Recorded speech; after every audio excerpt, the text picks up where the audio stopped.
The man the iron bar missed.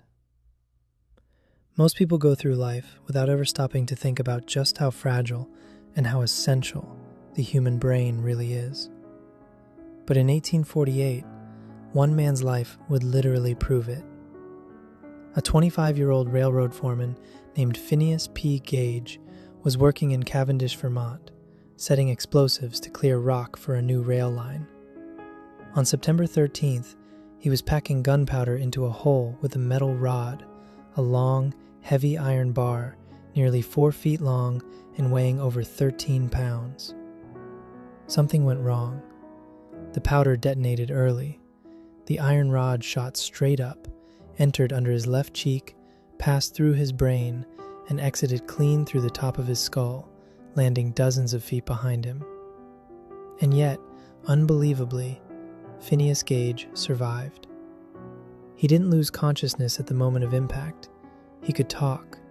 He walked with help to the doctor. He was even able to tell others what happened in his own words. But things were never quite the same after that. Doctors noted that Gage's physical wounds healed, but observers also saw changes in something more subtle: his personality. Before the accident, he was described as hardworking, dependable, and well-liked.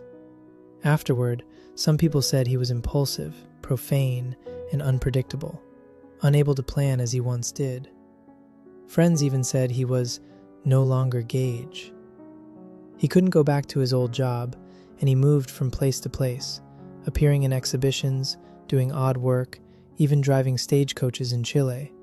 But his life was never what it once had been. He lived nearly 12 years after the accident, eventually dying from complications likely linked to his brain injury. Today, his skull and the iron rod are preserved in a medical museum, not as curiosities, but as reminders of how much the brain defines who we are. What's wild about this story is not just that he lived, but that part of who he was went missing too. Most of us never stop to think about how much of our personality, our decisions, even our self, is shaped by tiny parts of the brain we never notice. Here's a guy who literally had part of his brain blown out and walked away alive.